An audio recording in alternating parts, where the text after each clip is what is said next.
What's up, y'all? LTJ Reads here. This is throwing light, and if you're not throwing light, you're not acting right. I got a little glow I can't fix right now, but remember, y'all, 2026 is the year of throwing light, building itself up. Please subscribe to my YouTube channel, which you can get to at YouTube at LTJ is here, like my Instagram.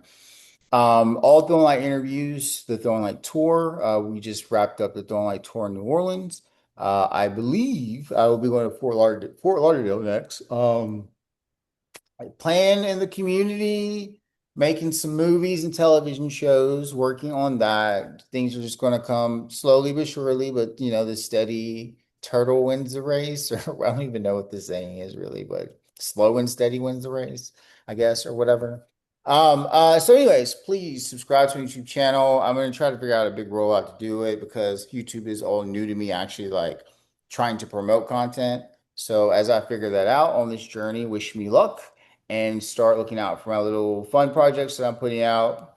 Start to make some fun reels and things with my Saj kid, GW Reads of the Reads family, of the new Reads house that we have formed. With that being said, let's get started over to our guests. We've got JaeCub, your North American Cub 2026, Mr. Texas Bear Roundup 29, which was in 2025, and Bay Area Cub 2025. We've got three accolades under you here. JaeCub, welcome to Throwing Light. How are you? I'm good. Thank you for having me. Of Just course, a, of just a course. little correction. It's Texas Spray Roundup Cub because there's multiple titles from that contest. So there's actually Oh. a there is actually a Mr. Texas Spray Roundup 29. That's just Got the you. overall title from that contest. Yeah.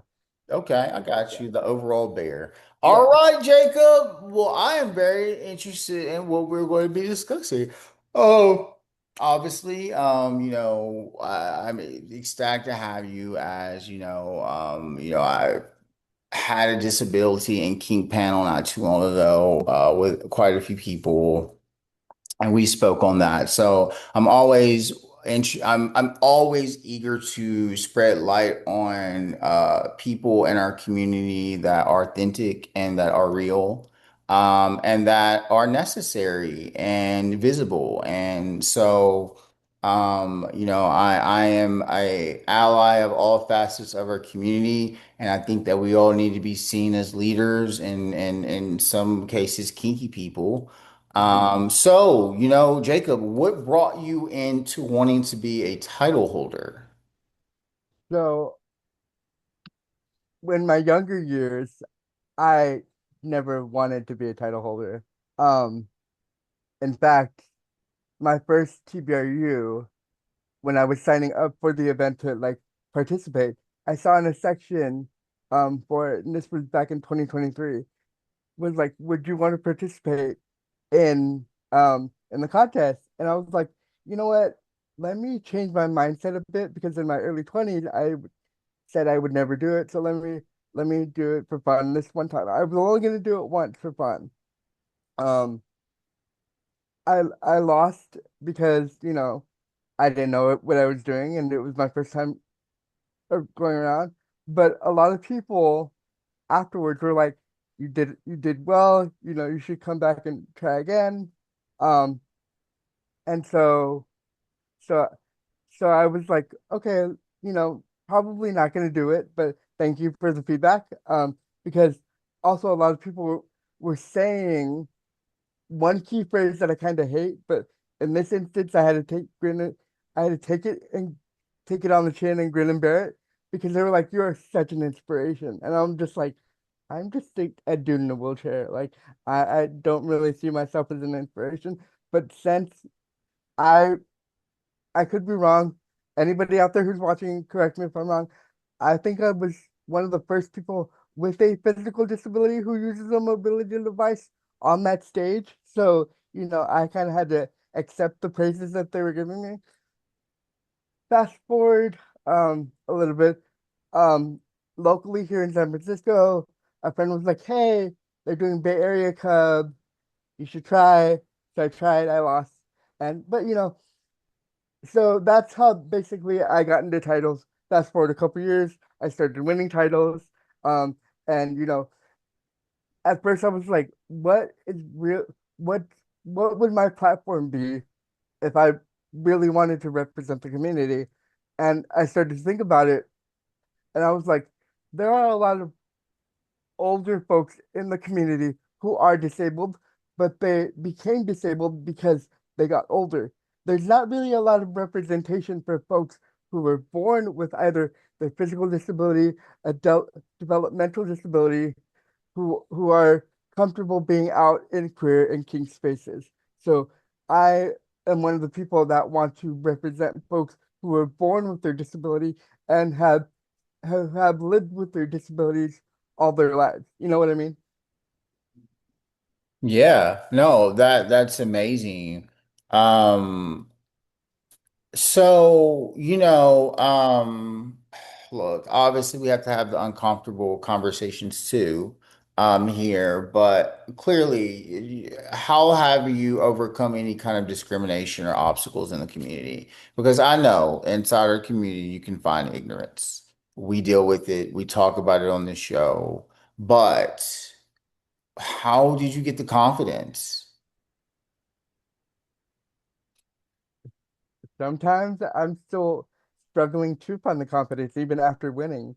Um, a lot of the times, a lot of the times I'm just a lot of times when I'm trying to look for confidence, I always kind of think of like this is something outside of your comfort zone that could kind of lead you to,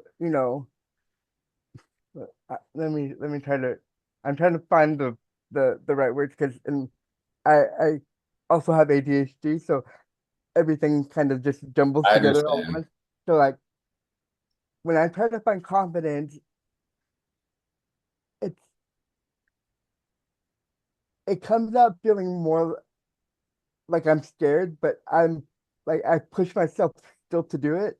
And so like because I know that, you know, I may be one of the first people in a in a mobility device. So hopefully that opens up other people's eyes or other people's thought processes to be like, well, if he can do it, maybe I can do it. So hopefully I'm opening up a door or a window for somebody to follow behind me, maybe years down the line. You know what I mean?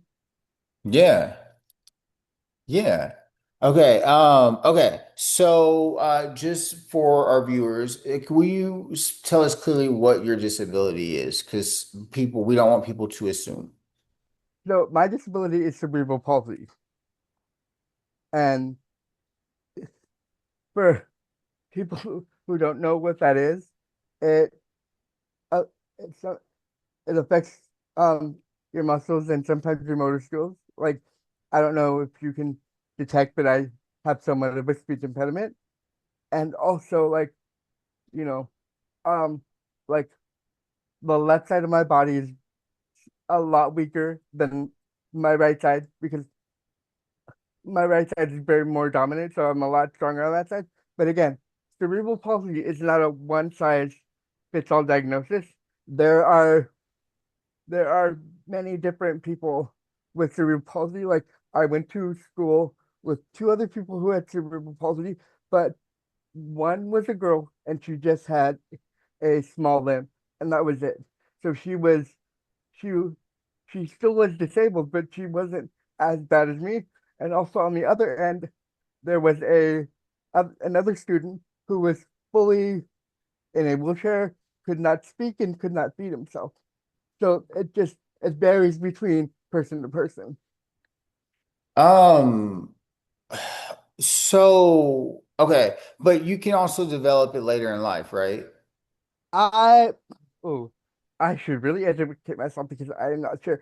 I believe you're thinking about Bell's palsy. That's what it is. Okay. That's what it is. My Yes. sister's ex-husband had that. It Yeah. came later. Okay, Bell's palsy. Yes, Yes. that's what But it was. also with Bell's palsy, if, again, if somebody's watching in the comments and if I'm wrong, please correct me. Um, I believe with Bell's palsy, you can work at it and you know it sometimes it may go away. So It affected like one side of his face. Yeah. So I think he did have to work on speaking again. Mm. So, uh, Jacob, why is it so important for not, let's focus on just our internal leather community here, kink community. Why is it important for our community to respect and understand the visibility and the need for disability awareness and kink awareness in our community? What are some ways that we can help people with disabilities feel sexy, feel wanted, that type of thing? Does that make sense? So for me, um, wait, can you repeat the question one more time just so I So, can make sure? one of the things that I find that a lot of people that are not experienced with having someone that is disabled in their life is that they don't understand that disabled people are kinky people too, that they Hmm. also enjoy sex and things Hmm. like that. So, in what some ways you think that with the community, the community could do better in making people with disabilities feel sexy and desired within our community? It all boils down to one thing for me, and we already practice this even with able-bodied folks: consent. Because the thing is, for me, each person is different. So as long as you talk to that person and figure out what they're comfortable with, they may not know what they're comfortable with in the beginning, but as long as you listen to them and figure out what their boundaries are and what they're comfortable with, that's the best way you can make them feel sexy and heard and seen, at least when starting out with.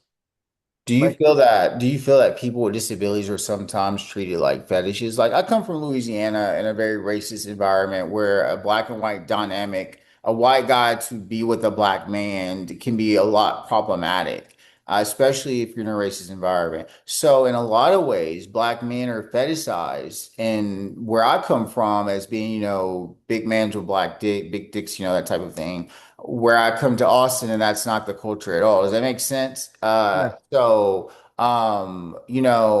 Do you have you experienced, people that meet other people and they want like a disabled person as a fetish, not as a partner? personally, with my interactions, I've had I've had two just in my span in the kinky space.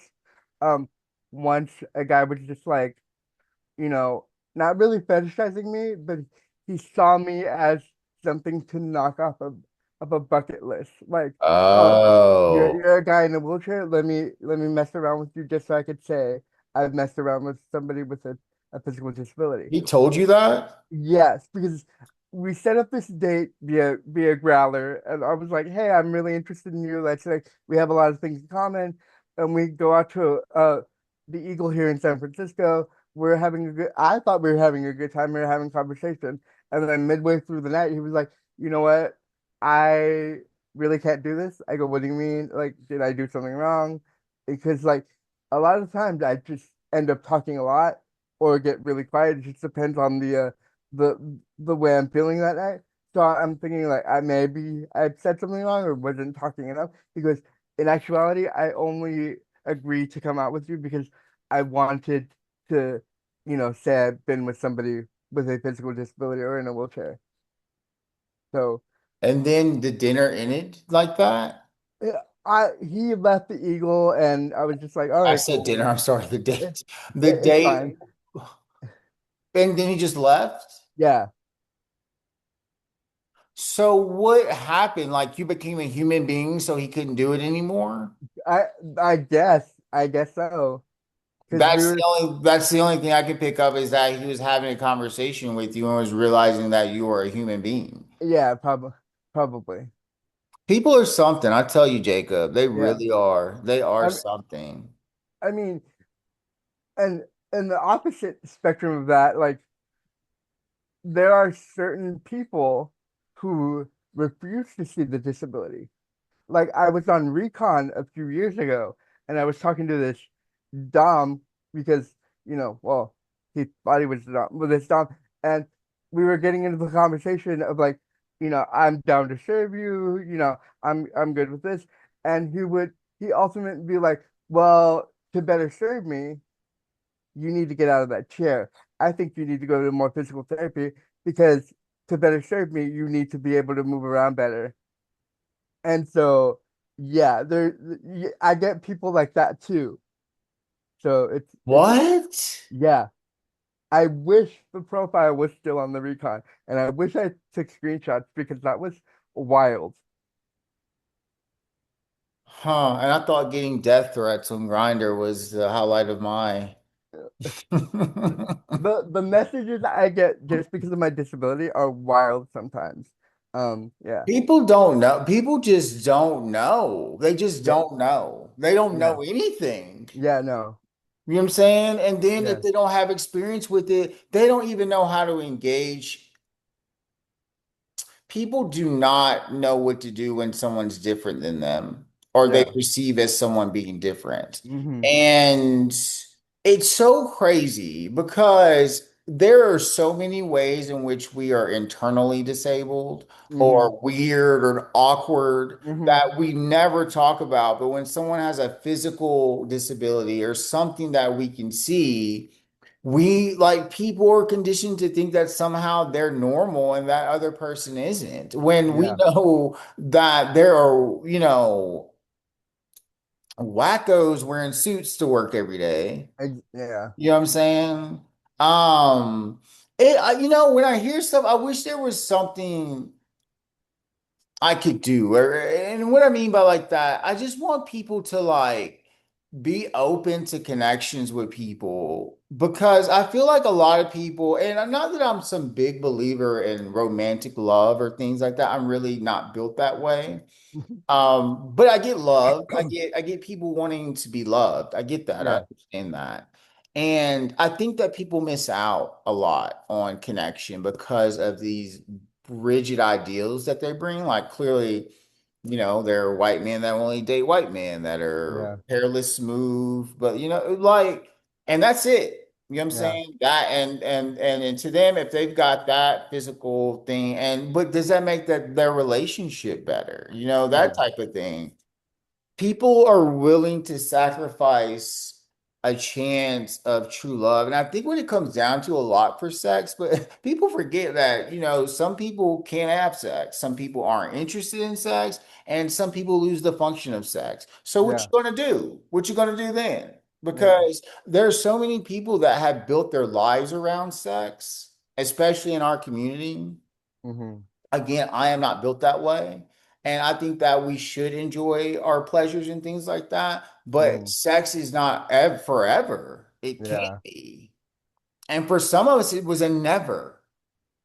Very much so. Like I know a few people who are disabled that they had to come to the realization in their early 20s that like sex was never going to be a go for them, whether it was just oral or anything else, because you know because whether it be chronic pain or just their body doesn't move in a certain direction. Like for me, I you know I am versed, but more nowadays I identify as a side.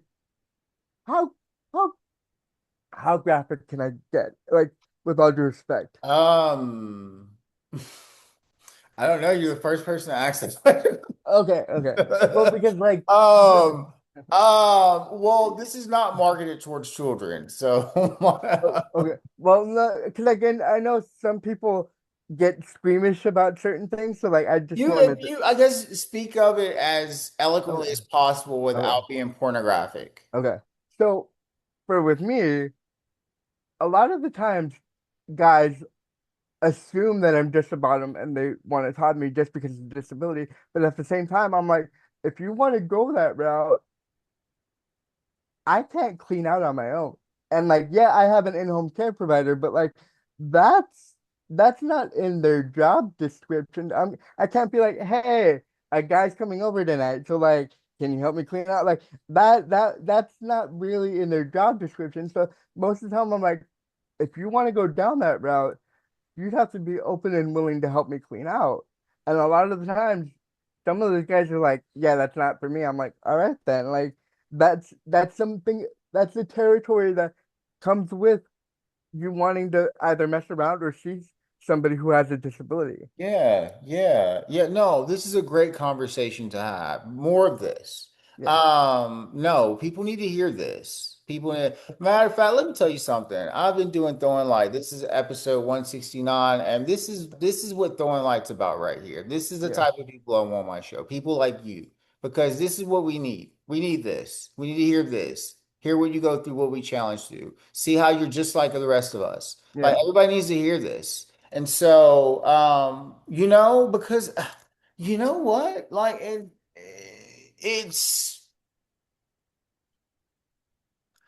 I don't like the way society is built. Let me just put it like that from the get-go. I think that we are prioritize the wrong things.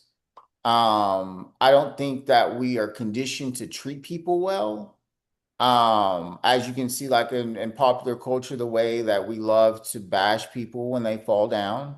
Yeah. And so I don't want to go, I'm going to go here and talk about the L word, and I'm talking about loneliness. Mm, And yeah. we don't talk about that ever, about feeling alone.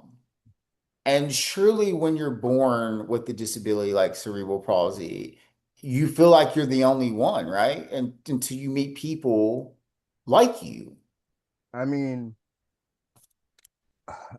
I mean, you even get like that feeling thrown at you from your own family members because sometimes growing up, you have this idea of like maybe I'll get a boyfriend or a girlfriend when I'm like in high school, but then when you hit that certain age, sometimes worse than your inner saboteur is the people around you being like, no one's gonna take care of you when you get older. Like no one's physically gonna want to take care of somebody.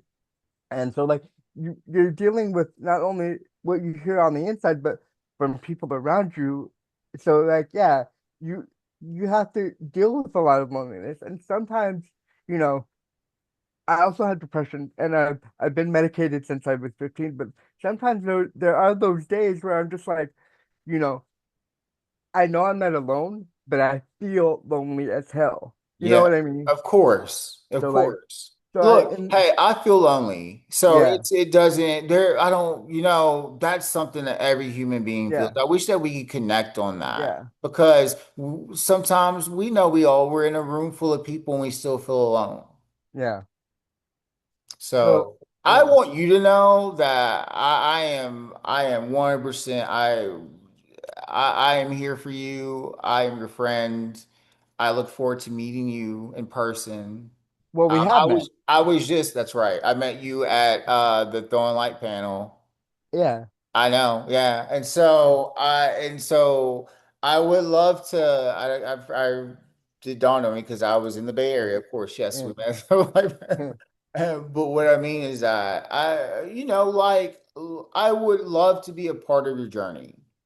I And appreciate I that. would love to help in any way possible to amplify your experiences and everybody you know's experiences. So like I want to see more people that are disabled on throwing light. I would love to see that. And any form of throwing light that I do, the panels, the shows, or whatever. But like this is so necessary. And this conversation's work. This isn't, you don't really get I mean, think about it. How often do we sit down?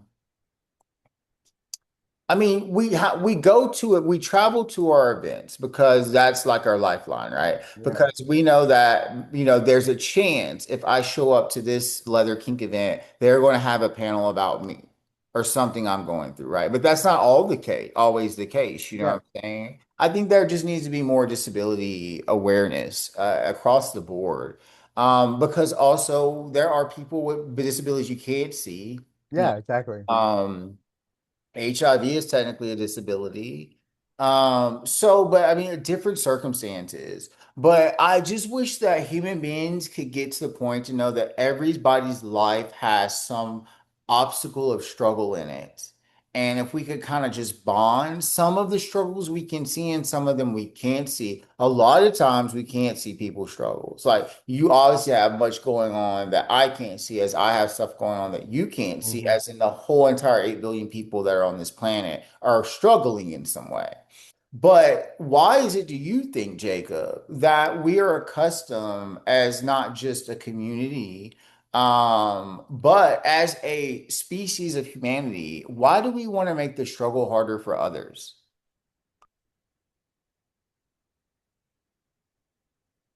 I honestly think that like we're not actively like in the front of our minds trying to make the struggle harder. It's more subconsciously because and and not to put like my friends on blast, but a lot of the times when I meet new people and I'm hung around them for a few weeks or a few months, it finally dawns on them like, oh, I've never realized how inaccessible this bar is, this play space is, this play space is, because I was never around you. So it's like I don't think, for at least when it comes to the disabled community, that that the community itself is trying to actively, you know, keep us down. They just they've never had to deal with it until be, being in the same space or the same arena with somebody with a disability. But on the other hand, you know, there is a lot of people dealing with internalized ableism, whether they want to admit it or not. And so there's sometimes where I'm just like, hey, is there a way that you can like hold this event in an accessible bar so more people can show up and maybe I can because there are sometimes where I'm, invited to an event via either Facebook or other apps, and every time I see it, it's like a certain bar here in San Francisco. I'm just like, sorry, can't make it. That bar isn't ultra accessible. But if you're willing to change the venue, let me know. Not always are they willing to you know, because they're like, well, we already have it locked in. We're already on the schedule, blah, blah, blah. I'm like, I get that too, but at the same time, like, you're willing to like exclude certain people from the community to showing up to that event. Like, I don't understand it when we're all supposed to be about unity and making sure we're all protected as one big community. You know what I mean? It's some we got to fight. We have to fight in every aspect of our lives. There's some aspect of fight, and it is, you're right, because it's usually the producers, the business owners. They are at the center of creating culture, and they don't understand that. Yeah, So, and I continually hit the like, okay, we're promoting that we're inclusive, but I say, hey, have this event that's inclusive. And you say, well, the people aren't going to spend enough money and our clientele is mostly gay men. So we can't have a trans night. We can't have a women's night. You know what I'm saying? We can't have, we don't have any business for women leather. So why would we put leather in our bid? You know what I'm saying? It's just, yeah, that's it to them. Like they don't ever think that, oh, I can create the product. I can create the space. yeah. I can create the energy. And But so it's confusing because, especially with us in the title holder community, to see our bars double down on gay men all the time. I mean, let's be honest. That's what all the major. Anyways, all right, Jacob, this has been a phenomenal episode. I do want to throw you a bone here and say if there's any way that we can partner for another episode, I would love to do that in some way, and maybe include more people. I am So, totally down. let's do that. But I have one question left for you. Is there any aspect of our community that you feel that we're not shedding enough light on? One aspect. Well, you kind of hit on it. Like, I'm all about representing disability, and we have a few disabled title holders out there already, like myself and you know Randall, who just stepped down from Mr. Dallas Eagle, Yeah. and but like the thing is too, I I wanted I want to see more women being represented in the leather space and the title space as well. I I've lived in San Francisco for 19 years now.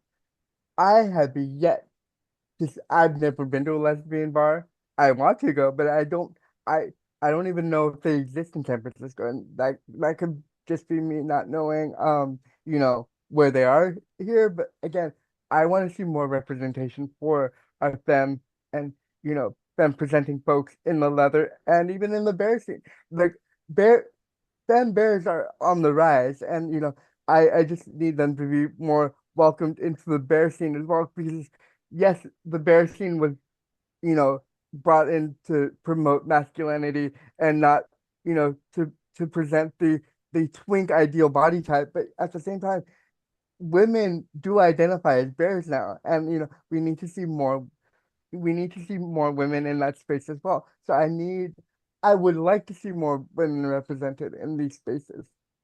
Thank you so much, Jacob. This has been such a good episode. Let me tell you, Yeah, this is in my top, to be honest with you. This is my top. I'm telling you that. I'm at, like I I said, appreciate that. yeah, this is good. This is good work. This is good work. I'm very excited to have had this discussion with you. I can't wait to share it with everybody.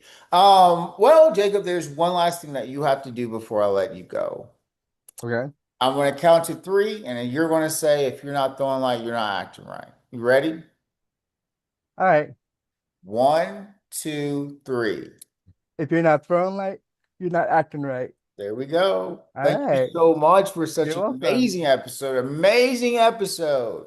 Thank All right, you. y'all. This has been another episode of Throwing Light, and we're out.